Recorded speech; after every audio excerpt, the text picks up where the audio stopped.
नमस्कारम नमस्कारम dear students, चलिए discuss करते हैं। आज जे एडवांस 2022 पेपर 1 की हम बात कर रहे हैं। क्वेश्चन जो पूछा गया है वो परमुटेशन एंड कॉम्बिनेशन के ऊपर है। ऐसा चैप्टर जिसको स्टूडेंट्स थोड़ा सा, कुछ जो पढ़ने वाले बच्चों को तो बहुत अच्छा लगता है और जो थोड़े से क्या कहते हैं स्टूडेंट थोड़ा डरते भी हैं इस पर्टिकुलर चैप्टर्स के अंदर। तो चलिए इस क्वेश्चन के बारे में पहले ये देख लेते हैं, जब ये क्वेश्चन एक्चुअल में पूछा गया तब कितने % स्टूडेंट ऐसे थे, क्योंकि इससे आप अपना सही आकलन कर पाएंगे कि आपकी प्रिपरेशन कैसी चल रही है। जिन्होंने फाइनल एग्ज़ाम दिया, क्योंकि ये भी मानते हुए चलिएगा जब फाइनल एग्ज़ाम देते हैं तो थोड़ी सी नर्वसनेस, थोड़ा सा पैनिक रहता है, तो भी आप देखेंगे 5% स्टूडेंट ऐसे थे, only 5% student guys, only 5% student ऐसे थे जिन्होंने इस पर्टिकुलर क्वेश्चन को सही किया था, ओनली 5% स्टूडेंट्स। तो दिस इज़ भी बिल्कुल माना जा सकता है। और ये एससीक्यू के अंदर नहीं पूछा हुआ कि चारों में से एक ऑप्शन सही होगा। Yes, there was no negative marking, पर अप टू 2 डेसिमल के अंदर आपको इसका आंसर देना था, न्यूमेरिक वैल्यूज़ के अंदर। तो it becomes Fairlie difficult question, क्योंकि अगर एससीक्यू में होता तो ऑप्शंस दिख जाते हैं, गैस करना भी आसान हो जाता है। नेगेटिव मार्किंग नहीं थी, पर पूछा गया था न्यूमेरिक रेस्पॉन्स के अंदर, डेसिमल के बाद 2 डिजिट तक आप इसका आंसर दे सकते हैं।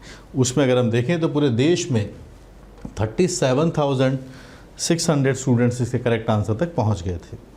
आपको भी पहुंचाएंगे, कोई वैसा कॉन्सेप्ट होगा जो आपको सीखना है तो वो भी आपको सिखाएंगे। चलिए शुरुआत करते हैं, पढ़ते हैं सवाल को कि क्या यहाँ पर दिया गया है। Consider the number of 4 digit integers which is the closed bracket. Closed bracket word का मतलब क्या है, बाउंड्री पर जो नंबर्स लिखे हैं वो दोनों इंक्लूडेड हैं, ठीक है। 2022 and 4482 form using the digits. आपके पास डिजिट्स यही हैं, तो ऑब्वियस सी बात है जो नंबर होगा 4 डिजिट वाला, हम ऐसा चाहते हैं कि वो 84482 से छोटा हो और 20022 से ग्रेटर देन और लेस देन ये नंबर आना चाहिए। This is the requirement. अब आप बताइएगा, अगर हम इस नंबर से ज़्यादा चाहते हैं तो हमारे पास जो नंबर्स लिखे गए हैं उसके बारे में थोड़ा हम बात करते हैं। नंबर्स के लिए डिजिट्स हमारे पास यही हैं, ठीक है, इन्हीं को हम यूटिलाइज कर सकते हैं। तो चलिए पहले काम करते हैं, 202 तो रखते हैं और जो 4th वाली प्लेस वाली डिजिट है इसकी जगह हम क्या रख सकते हैं, इसके बारे में सोचते हैं ताकि नंबर इससे बड़ा आ जाए। ऑब्वियस सी बात है, रिपीटेशन बिल्कुल इसके अंदर सबके अंदर अलाउड है, ये इसका मीनिंग इनहेरेंटली निकल कर आता है 2, क्योंकि देखो इस क्वेश्चन के अंदर ही आपको कितने सारे नंबर दिख रहे हैं, 2-3 बार आया हुआ है। इससे बड़ा नंबर रखना चाहते हैं तो यहाँ पे आपको 2 रखना अलाउड है, 3 रखना अलाउड है, 4 रखना अलाउड है, 6 रखना अलाउड है, 7 रखना अलाउड है। तो how many numbers we can substitute here is 5। Case number 1 में हमारे पास 5 डिजिट्स यहाँ से निकल के आ रहे हैं। अब मैं बात करता हूँ, जब यहाँ पर 20 है और यहाँ अगले वाले डिजिट को 2 की जगह मैं रिप्लेस करता हूँ थोड़ा सा बड़ा नंबर जो मैं अगर रखना चाहूँ 3rd प्लेस पर, 4th प्लेस पर। 3rd प्लेस पर आई कैन सब्स्टिट्यूट 3, 4, 6 और 7। 3rd प्लेस पर हम 3, 4, 6, 7 में से कोई भी डिजिट रखेंगे तो ऑटोमेटिकली जो नंबर बनेगा वो 2300, 2030, 40 ऐसे कुछ बनेगा। 3 आ गया यहाँ पर, तो इससे बड़ा ही होगा, तो ये बिल्कुल पॉसिबल है। और यहाँ पर जो आगे वाली डिजिट होगी यहाँ पर आप कुछ भी रख सकते हो, एनी डिजिट्स, नंबर इससे ऑटोमेटिकली बड़ा हो जाएगा। How many possibilities we can have, 1, 2, 3, 4, 5, 6 ways we have. तो इसको काउंटिंग अगर आपको करनी है तो इसकी काउंटिंग आपके पास से बन के आएगी 1, 2, 3, 4 और 6 यहाँ पर, तो आपके पास है 24 ये वाले डिजिट्स बनेंगे। जब आप 20 के बाद 2 से बड़ा कोई सा भी नंबर रखो जो अलाउड है, ये वाले नंबर्स बन जाएंगे। अब हम एक काम करते हैं, यहाँ 2 जो लिखा हुआ है 0 से बड़ा नंबर रखने की कोशिश करेंगे यहाँ पर। अब आप बताइए 0 से बड़े नंबर्स हमारे पास कैसे हैं। 0 से बड़े नंबर्स हमारे पास 2, 3, 4, 6, 7 सारे अवेलेबल है। 2 रखिए, 4 रखिए, 3 भी रखिए, 6 रखिए, 7 रखिए, सो दे आर 5। और बाकी दोनों केसेस पे क्या, कुछ भी रखो, 6 पॉसिबिलिटीज़ हैं, यहाँ भी 6 पॉसिबिलिटीज़ हैं।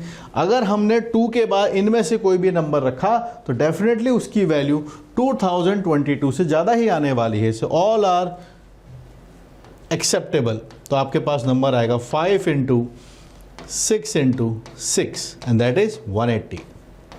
ठीक है, तो क्वेश्चन बड़ा सिंपल सा है।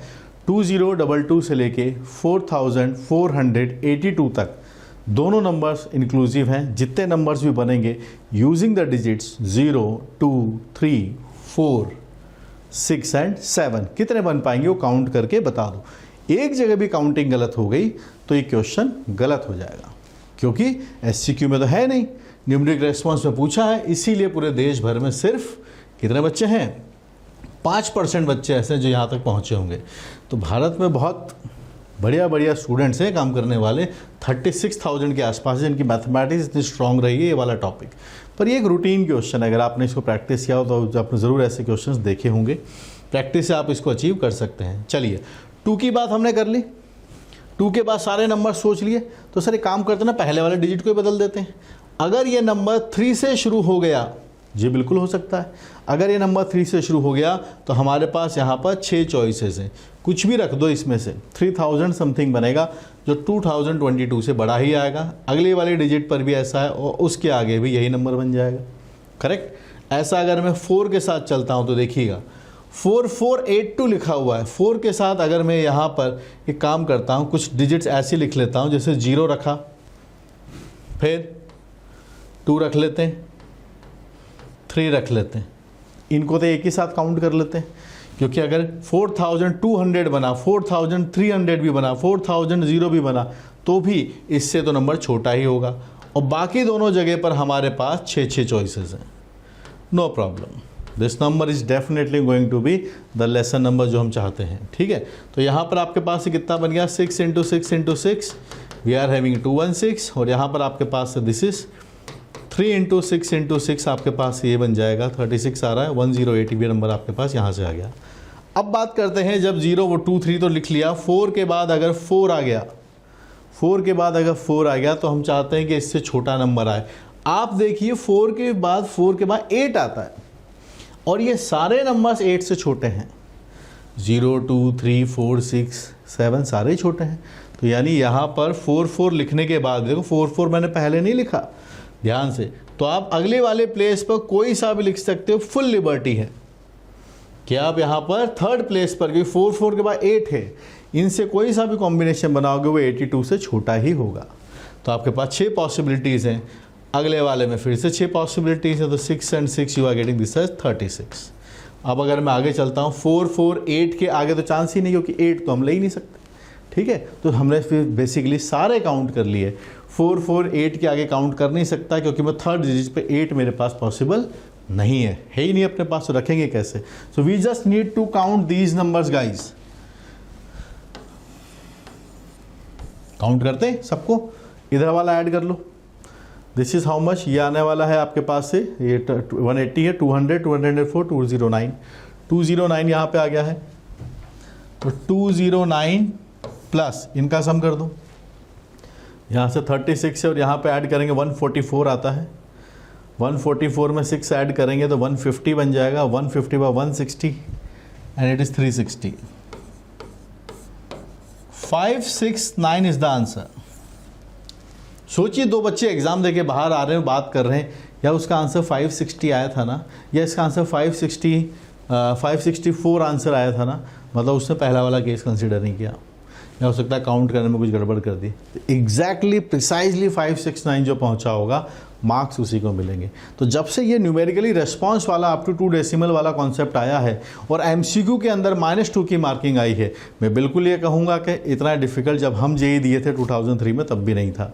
तब सब्जेक्टिव होता था तो पार्शियल मार्किंग भी हमें मिल जाती थी, ठीक है। पर अभी थोड़ा सा ये बिल्कुल थोड़ा सा अगर कॉन्सेप्ट के साथ साथ आपकी कैलकुलेशन भी अच्छी होनी ज़रूरी है, ये थोड़ा सा एंगल है। मैं सोचिए अगर एक केस काउंट नहीं करता और सब्जेक्टिव पेपर में किए होते तो ज़रूर उसको मार्क्स मिलते, लेकिन यहाँ अगर एक भी केस मिस हुआ और अगर आपने टोटल में गलत कर दिया, मार्क्स नहीं मिलेंगे।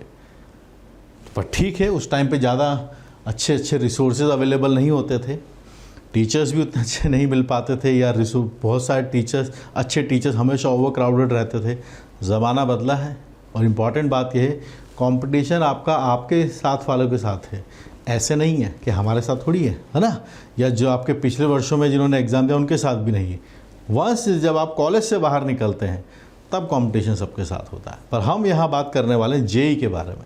जेईई के बारे में बात करें तो आपके लिए अगर डिफ़िकल्टी लेवल बड़ा है तो सभी बच्चों के लिए बड़ा है, उसी हिसाब से आपके लिए रिसोर्सेज भी आपको अच्छे चाहिए होंगे। और रिसोर्सेज के लिए अगर आप 5% में आना चाहते हैं या इसके आसपास भी केसेस को बनाना चाहते हैं, कैलकुलेशन इंप्रूव करना चाहते हैं, practice is the key. Practice से ही आप ये बनेंगे। वीडियो चाहे आप कितने ही देख लो, पेन नहीं चलेगा। पेन तभी चलेगा जब आप कॉन्सेप्ट की प्रैक्टिस खुद करेंगे, और खुद से किए हुए सवाल के बाद जो कॉन्फिडेंस आता है उसके क्या कहने, वो तो खुशी ही अलग होती है। तो यहाँ पर मैं आपको बात करूँगा, मेरी जो अलजेब्रा वाली बुक है उसमें आपको ऐसे काफ़ी सारे सवाल मिलेंगे। Calculus J advance point of view से काफ़ी कॉन्सेप्ट आपको यहाँ भी देखने को मिलेंगे, और मैथमेटिक्स की जितनी भी ब्रांचेस हैं they all are available for you. अगर जो कि सॉल्व बुक्स हैं, सबके सॉल्यूशंस आपको इसके अंदर अवेलेबल हैं।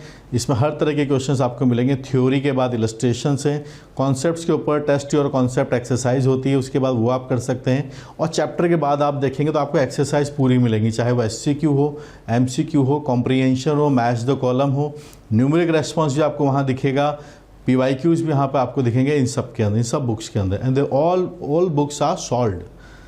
तो आप अपनी जहाँ भी पढ़ रहे हैं वहाँ आप इनको एज ए रिसोर्स यूटिलाइज कर सकते हैं। और ये जो मेरे वीडियोस आपको मिल रहे हैं, इनसे भी आप अपनी मैथमेटिक्स की लर्निंग को सीखते रहिए। ज्ञान की गंगा बह रही है, लगाइए डुबकी। कोई आजकल ज्ञान के ऊपर कोई बाउंडेशन नहीं है। कोई भी बच्चा अगर सीखना चाहता है तो ज़रूर उसको सिखाने के लोग तैयार हैं। बस अपने मेंटर को जो वो कहें बस उसको मान के चलिए। सबसे पहले तो ट्रू मेंटर मिलने के लिए परेशानी जद्दोजहद उठानी पड़ती है ना। तो जिसका आपको समझ में आता है और जिनके पढ़ाए हुए टॉपिक्स आपके जे एडवांस के सवाल बनते हैं, बस अगर ऐसा कोई टीचर आपको मिल जाए तो उनको छोड़िएगा मत, ठीक है। सबसे पहले आपका एग्ज़ाम अभी नहीं हुआ है, आपका एग्ज़ाम जब होगा तब उसके लिए आपको लेटेस्ट अपडेट एग्जामिनेशन की मिलनी चाहिए। तो आप टेलीग्राम पर जाइए और सर्च कीजिए ओम सर, वहाँ सर्च करेंगे, चैनल मिलेगा, ज्वाइन कीजिएगा। तो वहाँ पर जो भी आपसे एग्ज़ाम रिलेटेड न्यूज़ेस हैं सब आपको वहाँ देता रहेंगे। और मैथमेटिक्स के बहुत सारे जो मटेरियल है मैं वहाँ पर फ्री में अपलोड करता रहता हूँ, उनको भी आप यूटिलाइज़ कीजिए। बस लगे रहिए, डटे रहिए, टिके रहिए। सिखाने को तैयार हैं तो सीखते रहिए और बेहतर से बेहतरीन की तरफ चलते रहिए। यहीं पर मैं आपको और बताऊंगा, मैथमेटिक्स से कोई पर्टिकुलर सेक्शन आपका अगर वीक है, अलजेब्रा हो, कोऑर्डिनेट हो, ट्रिग्नोमेट्री हो, ठीक है, ये सब आपको अवेलेबल मिलेंगे यहाँ पर Uplift JEE ऐप पर। This is the number. We are here to uplift your JEE preparation. मन लगा के पढ़िए और इस सपने को साकार करने में हम आपके साथ हैं। Thank you so much guys.